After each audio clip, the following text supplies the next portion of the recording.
Police used the key to get in our car and stabbed through the seat again. They did it here. They also did it below this board that I had to put below me because they stabbed through that. And welded, or however they did it, a spike with here and here. And then when they would go in the car, they used some type of knockout gas as well as electromagnetic weapons to knock us out and keep us out. Then they injured both Kevin and I, including sexual assault in the anus.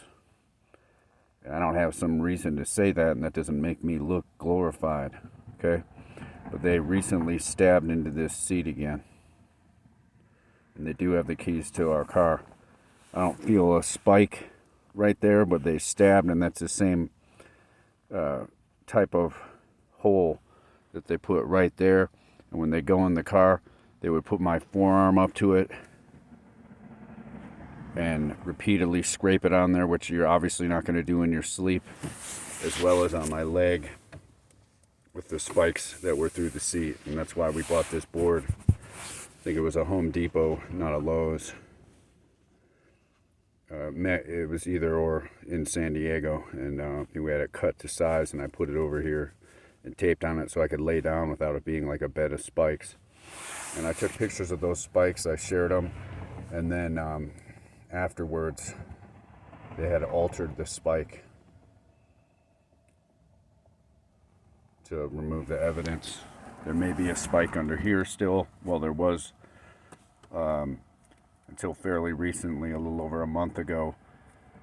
Before they stabbed a hole right here, you can see that's from a knife or something like a knife. They had cut open the tape so the spike was sticking out, and I got jabbed and cut by it when I was throwing out trash and moving around in the car. There was another hole cut over the tape, through the tape. So that's why there's a new piece. This is a newer piece right here. And then more recently they went in the car and they stabbed through this part. That's obviously not just wear and tear. And it's an old truck, there's wear and tear, but you can see it's been stabbed in, and it indents in how they stabbed.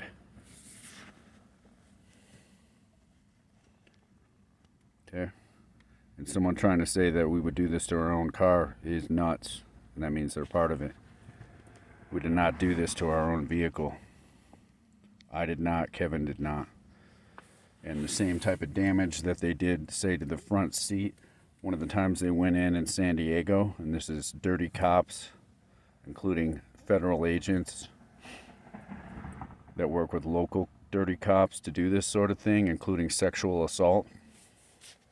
Trying to trauma-based mind control me, but it won't work. They still do it because then me, the target, will be exasperated.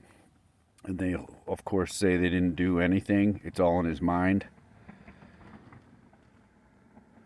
But they did the same damage to the front seat. There's these kind of stripes that were burned or something into the seat they did to Kevin's arm. And it had the same distance between the streaks. Kevin and I both have been repeatedly punctured, injected, including when police were human trafficking me in custody, and it was extremely painful. They call that silent dagger. Physically torturing somebody, doing damage to their life, economically, property damage, theft, damage to their bodies,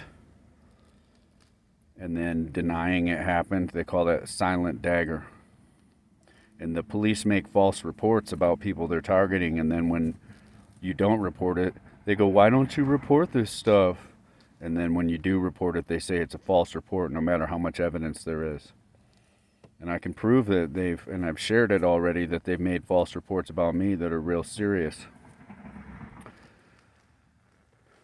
I've been shot at multiple times, and when I report it, they say I'm crazy, even when there was ballistic damage to the back of our truck, which is still there, but was tampered with in basalt.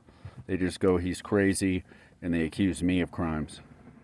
And they do fraud. All this is based off of state-sponsored fraud to do state-sponsored terrorism and human trafficking.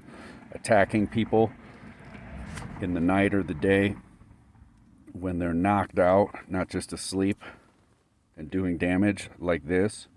That's human trafficking, and it's also terrorism. It's illegal. Highly illegal, including interfering with somebody being able to sleep. Talk about not the pursuit of happiness. There's no due process. It's a railroad job. The United States has failed. And if somebody was doing the right thing, that would be known by now. And they'd already be doing it. So it's not fixing itself either.